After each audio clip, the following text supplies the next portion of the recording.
पंच परमेश्वर भाग 2। पंच परमेश्वर भाग 2। मगर रामधन मिश्र और अन्य पंच अलगू चौधरी प्राणता को प्रशंसा जी खोल कर रहे थे। ग्राम पंचायत थी, दूध का दूध और पानी का पानी कर दिया था।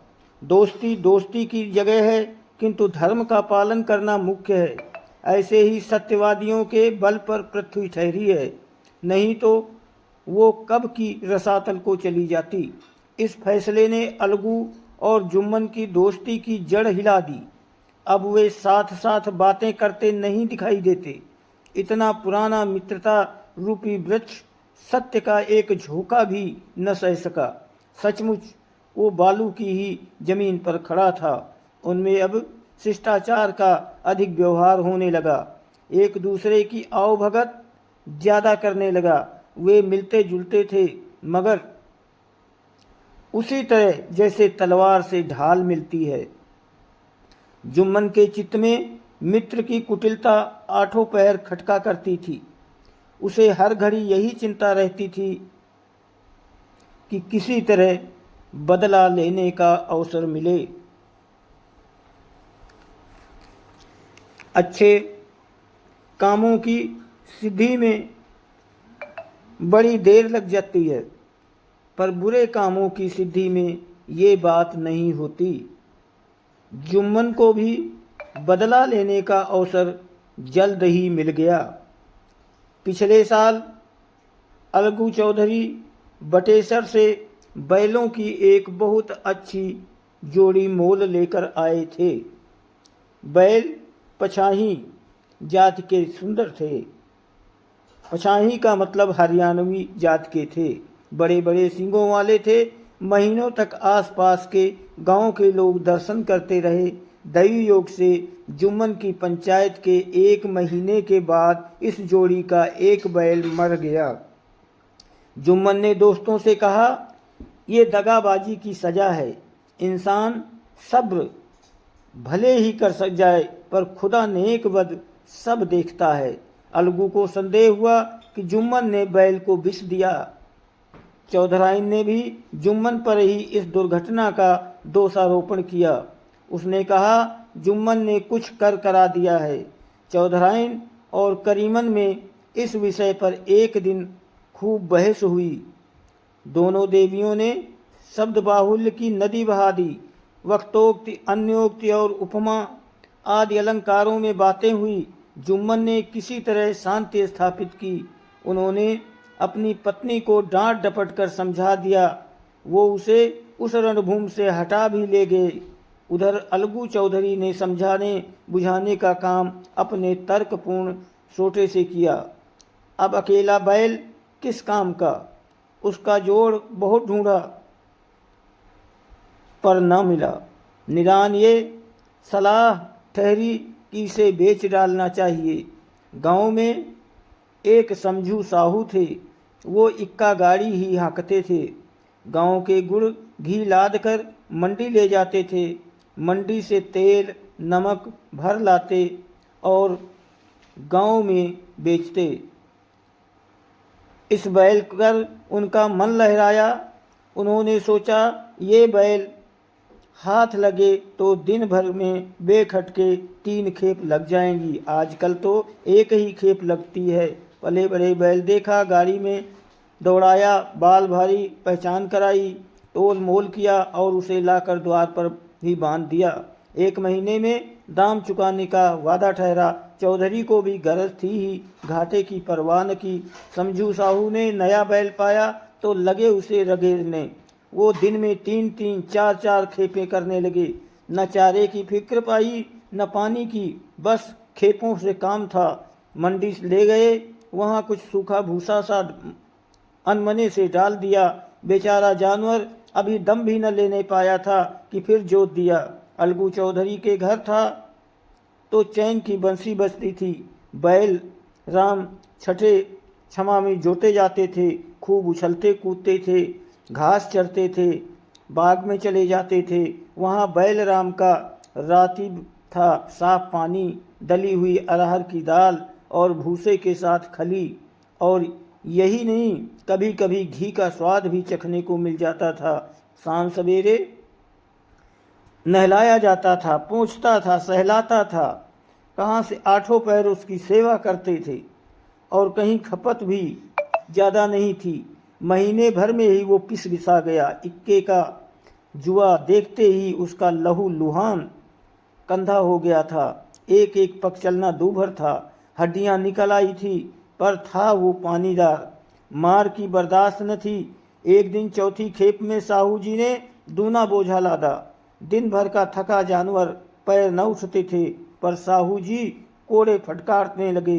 बस फिर क्या था, बैल कलेजा तोड़कर चला गया। कुछ दूर दौड़ा और चाहा कि जरा दम ले लूं, पर साहू जी को जल्द पहुंचने की फिक्र थी, अतएव उन्होंने कई कोड़े बड़ी निर्दयता से फटकारे। बैल ने एक बार फिर जोर लगाया, पर अब की बार शक्ति ने जवाब दे दिया। वो धरती पर गिर पड़ा और ऐसा गिरा कि फिर न उठा। साहू जी ने बहुत पीटा, टांग पकड़कर खींचा, नथनों में लकड़ी ठूंस दी, पर कहीं मृतक भी उठ सकता है। तब साहू जी को कुछ शक हुआ। उन्होंने बैल को गौर से देखा, खोलकर अलग किया और सोचने लगे कि गाड़ी कैसे घर पहुँचे।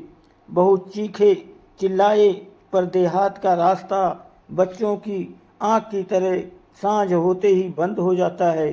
कोई नज़र नहीं आया, आसपास कोई गांव भी न था। मारे क्रोध के उन्होंने मरे हुए बैल को भी दो चार लातें लगाई, मुक्कियाँ मारी और कोसने लगे।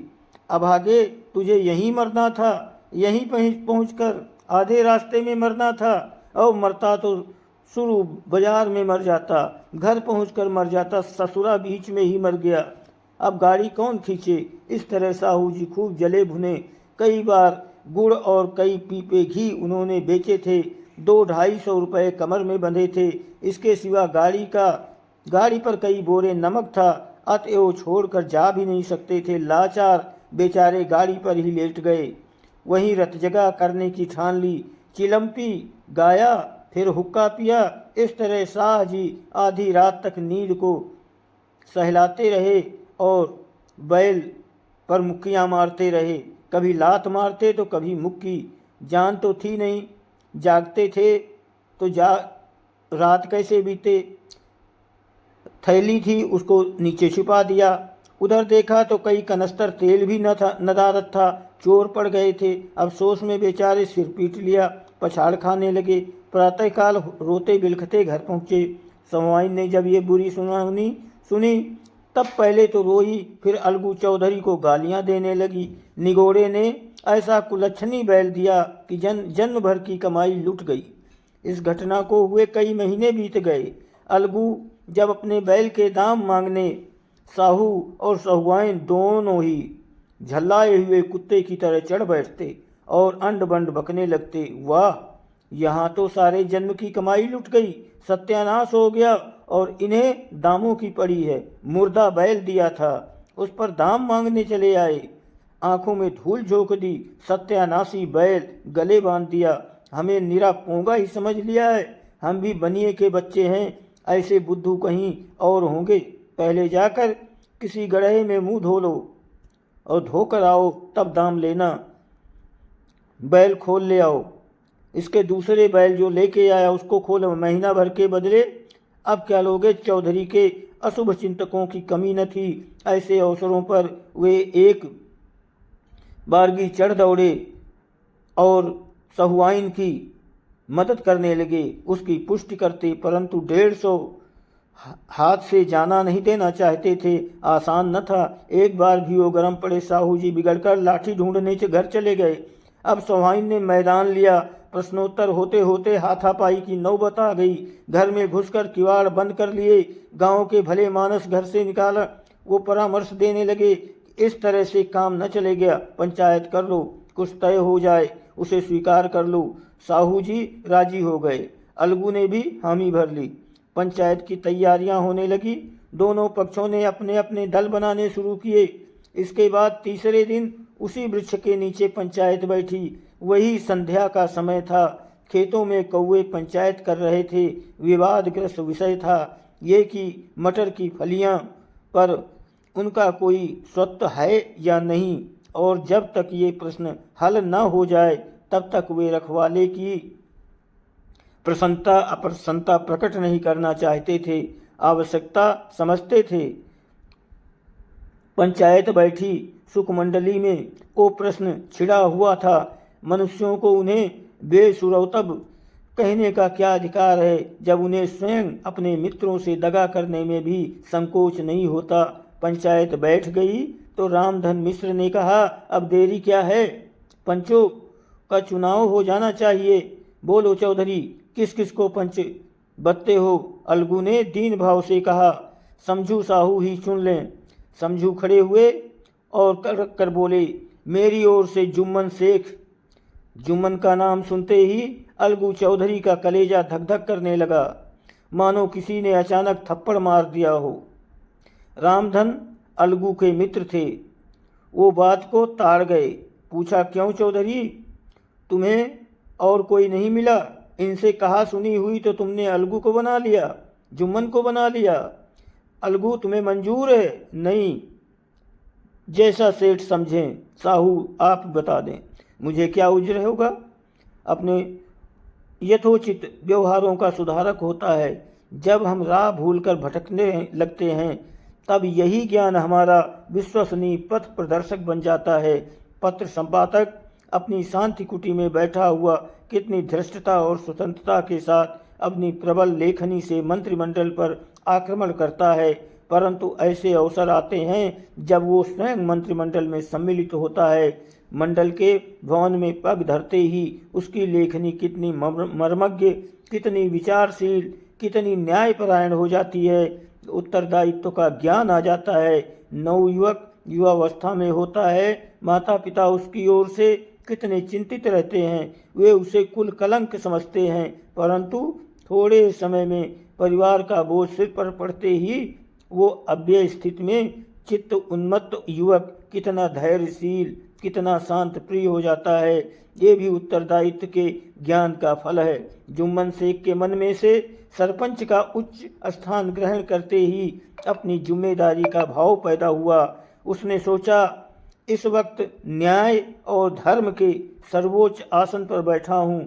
मेरे मुंह से इस समय जो कुछ निकलेगा वो देववाणी के सदृश है, और देववाणी में मेरे मनोविकारों का कदापि समावेश न होना चाहिए। मुझे सत्य से जौ भर भी टलना उचित नहीं। पंचों ने दोनों पक्षों से सवाल जवाब बहुत देर तक दोनों दल अपने अपने पक्ष का विषय रखते रहे। जब सभी सहमत हो गए तो समझू को बैल का मूल्य देना चाहिए, परंतु वो महाशय इस कारण रियायत करना चाहते थे कि बैल के मर जाने से समझू को हानि हुई। उसके प्रतिकूल दो सभ्य मूल के अतिरिक्त समझू को दंड भी देना चाहते थे, जिससे फिर किसी को पशुओं के साथ ऐसी निर्दयता करने का साहस न हो। अंत में जुम्मन ने फैसला सुनाया, अलगू चौधरी और समझू साहू, पंचों ने तुम्हारे मामले पर अच्छी तरह से विचार किया है। समझू को उचित है कि बैल का पूरा दाम दें।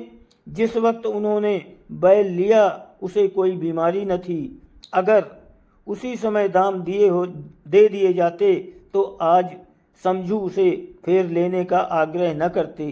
बैल की मृत्यु केवल इस कारण हुई कि उससे बड़ा कठिन परिश्रम लिया गया और उसके दाने चारे का कोई प्रबंध न किया गया।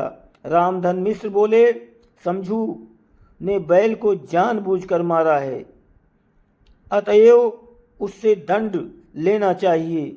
जुम्मन बोले, ये दूसरा सवाल है, हमको इससे कोई मतलब नहीं। झगड़ू साहू ने कहा, समझू के साथ कुछ रियायत होनी चाहिए।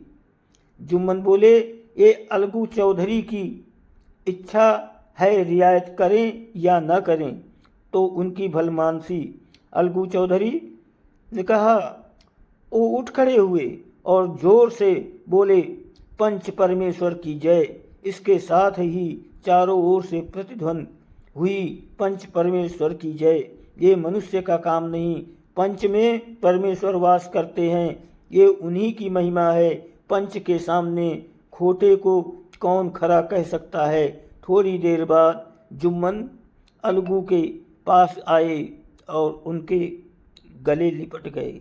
बोले, भैया, जब से तुमने मेरी पंचायत की तब से मैं तुम्हारा प्राणघातक शत्रु बन गया था, पर आज मुझे ज्ञात हुआ कि पंच के पद पर बैठकर न कोई किसी का दोस्त है न दुश्मन, न्याय के सिवा उसे और कुछ नहीं सोचता। आज मुझे विश्वास हो गया कि पंच की जुबान से खुदा बोलता है। अलगू रोने लगे, इनमें मैल धुल गया, आंसू बिखरते रहे। मित्रता की मुरझाई हुई पंखुड़ी फिर खिल गई। बोलो पंच परमेश्वर की जय। दोस्तों, वीडियो को लाइक और सब्सक्राइब करें, आपकी बहुत मेहरबानी होगी। धन्यवाद।